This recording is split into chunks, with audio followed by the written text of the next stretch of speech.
তুমি কি জানো, মাত্র 6 বছর বয়সে আওরঙ্গজেব তার প্রথম যুদ্ধক্ষেত্রে পা রেখেছিল।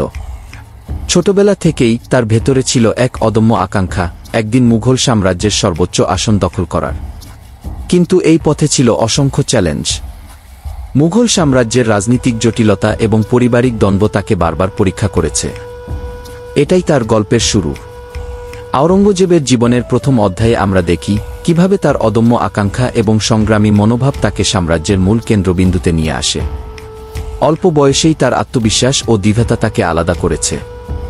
মুঘল সাম্রাজ্যের পটভূমিতে এই তরুণের উত্থান ছিল এক দুঃসাহসিক অভিযান। এই কাহিনীর পরবর্তী অংশে আমরা দেখব কিভাবে আওরঙ্গজেব তার ক্ষমতার উত্থান এবং সাম্রাজ্য বিস্তারের পথে অগ্রসর হয়। এখন চলুন আমরা তার অবিস্মরণীয় যাত্রার প্রথম পাতা উল্টাই। সম্রাট আওরঙ্গজেবের উত্থান এবং তার ক্ষমতার কৌশল সম্পর্কে জানার জন্য ফিরে যাই সেই সময়ে যখন তিনি মোগল সাম্রাজ্যের অন্যতম শক্তিশালী শাসক হয়ে উঠছিলেন। কৌশলগত পদক্ষেপের মাধ্যমে তিনি রাজনৈতিক ক্ষমতা কেন্দ্রীভূত করেছিলেন। তার নেতৃত্বে মোগল সাম্রাজ্য তার সর্বোচ্চ সীমায় পৌঁছেছিল। প্রথমে আওরঙ্গজেব তার প্রতিপক্ষদের পরাজিত করতে চতুরতার সাথে কৌশল প্রয়োগ করেন। তিনি প্রতিদ্বন্দ্বীদের বিরুদ্ধে চাল চালানোর জন্য বেশ কয়েকটি গুরুত্বপূর্ণ জোট গঠন করেন। এই সময়ে বেশ কিছু রক্তাক্ত যুদ্ধ সংঘটিত হয়, যা তার লক্ষ্য অর্জনে সহায়ক ছিল। তার ক্ষমতার উত্থান ছিল পরিকল্পিত এবং দৃঢ়। আওরঙ্গজেব প্রমাণ করেছিলেন যে যুদ্ধক্ষেত্রে সাফল্যই নয়, রাজনৈতিক মঞ্চেও দক্ষতা প্রয়োজন। তার নেতৃত্বে মোগল সাম্রাজ্য বিস্তৃত হয়েছিল, যা তাকে ইতিহাসে বিশেষ স্থান দেয়। এই কৌশলগত উত্থান এবং সাম্রাজ্যের বিস্তার ছিল তার ক্ষমতার মূল ভিত্তি। কিন্তু এই সময়কাল কেবল শুরু ছিল। পরবর্তী অধ্যায়ে আমরা জানব কিভাবে আওরঙ্গজেবের রাজত্বের চূড়ান্ত পর্যায়ে সংঘর্ষ ও চ্যালেঞ্জগুলি আবির্ভূত হয়েছিল। আওরঙ্গজেবের শাসনামল ছিল অভ্যন্তরীণ এবং বাহ্যিক সংঘাতের এক নাটকীয় অধ্যায়। শাসনের শুরুর দিকে তার নীতিমালা এবং প্রশাসন সত্ত্বেও অস্থিরতা এবং বিরোধিতা শুরু হয়।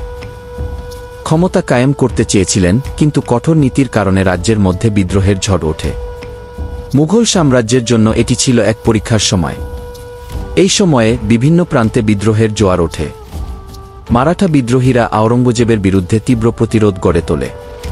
তার শাসনকাল জুড়ে এই প্রতিরোধ চলতে থাকে এবং তার সাম্রাজ্যের স্থিতিশীলতায় প্রভাব ফেলে। আওরঙ্গজেবের কৌশল এবং তার রাজনৈতিক সিদ্ধান্তগুলি তার শাসনের ভিতরে এবং বাইরে সংঘাত তৈরি করে।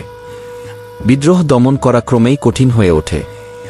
তার শাসনকাল ইতিহাসে এক গভীর ছাপ রেখে যায়, যা শেখায় যে ক্ষমতার স্থায়িত্ব না থাকলে শক্তিশালী সাম্রাজ্য ধ্বংস হতে পারে। এরপরের অংশে আমরা আলোচনার কেন্দ্রবিন্দুতে নিয়ে যাব আওরঙ্গজেবের পতন ও তার উত্তরাধিকার। সম্রাট আওরঙ্গজেবের শাসনকালের শেষ অধ্যায়ে প্রবেশ করেছি। তার ক্ষমতার পতনের সাথে সাথে মুঘল সাম্রাজ্য দুর্বল হতে থাকে। কঠোর নীতির কারণে সাম্রাজ্যের বিভিন্ন অঞ্চলে বিদ্রোহ দেখা দেয়।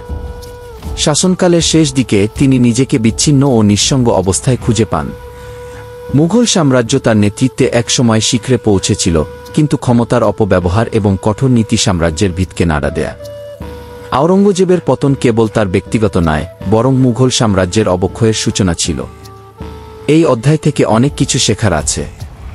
ক্ষমতা স্থায়ী নয়, আর ইতিহাস বারবার স্মরণ করিয়ে দেয় যে সঠিক নেতৃত্ব ও সমঝোতার অভাবে একটি সাম্রাজ্য কত দ্রুত ভেঙে পড়তে পারে। আওরঙ্গজেবের জীবন এবং তার শাসনকালের মাধ্যমে আমরা দেখতে পাই যে কঠোরতা ও নিঃসঙ্গতা কখনোই স্থায়ী সাফল্য নিয়ে আসে না। তার সময় থেকে শিখি যে নেতৃত্বের দায়িত্ব পালন করতে হলে সহমর্মিতা ও বুদ্ধিমত্তার প্রয়োজন। আওরঙ্গজেবের পতন আমাদের স্মরণ করিয়ে দেয় যে ইতিহাস কেবল অতীতের গল্প নয়, বরং এটি ভবিষ্যতের পথপ্রদর্শকও বটে। আসুন আমরা এই শিক্ষাগুলো গ্রহণ করি এবং ভবিষ্যৎ প্রজন্মকে ক্ষমতার প্রকৃত অর্থ সম্পর্কে সচেতন করি।